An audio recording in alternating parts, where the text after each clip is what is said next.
My ode to New York. What my Knicks did last night was phenomenal. It's the first time in my lifetime I've gotten to see this. I've been a Knicks fan since I can remember. And as you all know, I'm definitely a Mets fan. And I'm just a New Yorker. I'm a fan of New York.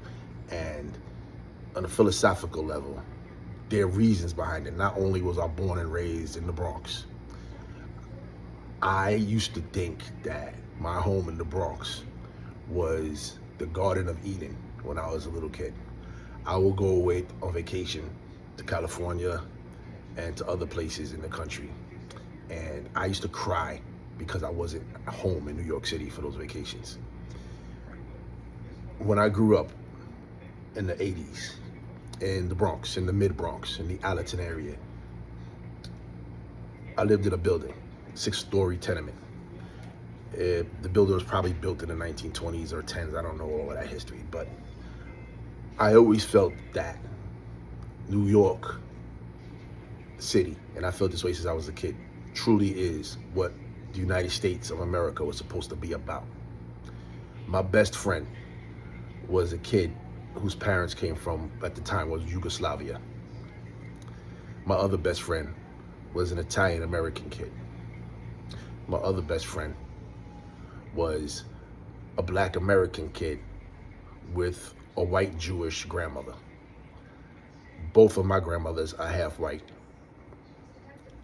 And we were all best friends. My neighborhood was totally mixed. We all lived there. We lived in this building, in a community. When my best friend, the one who was Yugoslavian descent, moved, an Egyptian family moved into his apartment. And they became our friends too. We all hung out together. We played ColecoVision together, Atari together, traded cartridges, played football in the street. It was just life. None of us looked at each other as like, you from here, you're from there, you're black, you're white, you're this, you're that. None of that shit happened. We were all friends and we all loved each other. We got along with, our parents got along with each other. It was just, this was growing up in the 80s when New York was supposed to be a toilet bowl and all of this stuff like that. Now let's come full circle to the 2020s, particularly right now, 2026. We have all of this division in this country with the MAGA and all of this bullshit. And I've always said, they try to say that, like, now we have a Muslim mayor. We have the Pope on our side, who's from Chicago. So Catholic, I'm born and raised a Catholic.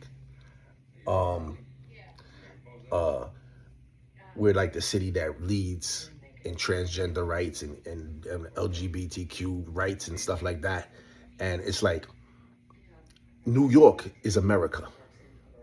And that's the whole point of this video. New York, and particularly New York City, is America. That's why I always wear my New York City colors. New York City colors are orange, blue, and white. Those are the colors of our flag. That's why the Knicks wear those colors. That's why the Mets wear those colors. It's the colors of New York City. New York City is all colors, all races, all creeds.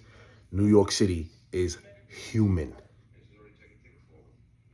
That's what it means to be a New Yorker. A human.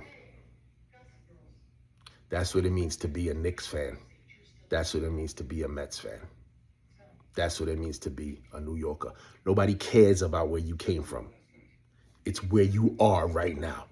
And when you're in New York, you're always home. America, the United States, is always my home. But my home is New York City. Congratulations, Knicks. I'm almost tearing up just even saying this, all off the top of my head. Peace, love, and for respect.